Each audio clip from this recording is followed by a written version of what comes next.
Hey everyone, myself Professor Saurabh Chai from Mumbai and I welcome you back in the discussion of our Chalisa series. So let's see. Pankaj appoint Shruti as his agent यानी पंकज हो गया principal and Shruti हो गई agent to sell his estate. Pankaj ने अपनी property बेचने के लिए श्रुति को एजेंट अपॉइंट किया.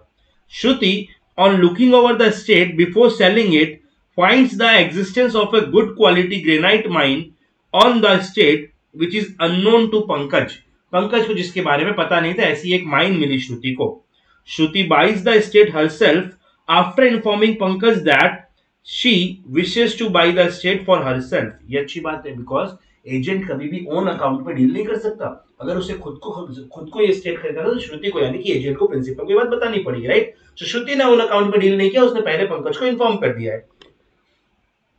But conceals the existence of granite mine. ये गलत किया बिकॉज जब एजेंट प्रिंसिपल को ये बात इन्फॉर्म करता है कि उसे डील करना है तो उसका ये भी ड्यूटी बनता है उसके साथ कि सारा कंप्लीट मटेरियल इंफॉर्मेशन एजेंट को बताना पड़ेगा प्रिंसिपल को. तो यहाँ एजेंट यानी कि श्रुति ने प्रिंसिपल से एक मटेरियल फैक्ट छुपाया है कि जो प्रॉपर्टी श्रुति खरीद रही है पंकज का, उस प्रॉपर्टी पे एक ग्रेनाइट माइन है, right. Now Pankaj allow Shruti to buy the estate in ignorance of the existence of mine.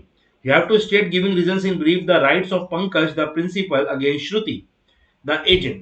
Pankaj का श्रुति के अगेंस्ट क्या राइट्स है ये आपको बताना है, करेक्ट. सो यहाँ पे राइट्स बड़ा क्लियर है. पंकज का राइट है कि पंकज श्रुति के साथ किया हुआ कॉन्ट्रैक्ट कैंसिल कर सकता है एंड माइन से जो भी बेनिफिट श्रुति को रिसीव हुआ है वो पंकज उससे रिकवर कर सकता है. Give your answer as per provisions of Indian Code 1872. Okay. What would be your answer if Shruti had informed Pankaj about existence of mine? हाँ, अगर श्रुति माइन के बारे में इन्फॉर्म कर देती तो खुद के अकाउंट में खरीदना चाहिए तो ऑलरेडी उसने इन्फॉर्म कर दिया था, right. In that situation Pankaj इस कॉन्ट्रैक्ट को कैंसिल नहीं कर पाता और ना ही श्रुति से कोई डैमेजेस क्लेम कर पाता, करेक्ट. सो एक बार देख लेते, देखो. So agent's duty to disclose all material circumstances and his duty not to deal on his own accounts.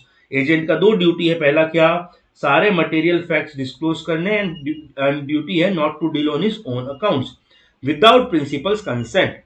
Now section 215 ये बोलता है, 216 ये बोलता है अगर एजेंट अपने अकाउंट पे डील करता है in contract of agency without obtaining consent of principal and without acquainting मतलब informing him with all the material circumstances, then the principal may repudiate the transaction. On the other hand, 216 क्या बोलता है, if agent without the knowledge of principal acts on his own account in the business of agency, then the principal may claim any benefit which may have accrued to the agent from such a transaction, right. Principal आपसे damages भी claim कर लेगा उन सारे amount का जो आपको benefit हुआ है एंड प्रिंसिपल आपके इस कॉन्ट्रैक्ट को कैंसिल भी कर देगा. Hence, in the first instance, though Pankaj had given his consent to Shruti, permitting the Shruti to act on his own account in the business of agency, Pankaj may still repudiate the sale as the existence of mine or material circumstances had not been disclosed to him. In the second instance, Pankaj had knowledge that Shruti was acting on her own account and also that mine was in existence. दोनों बात पंकज को पता थी. Hence, Pankaj cannot repudiate the transaction.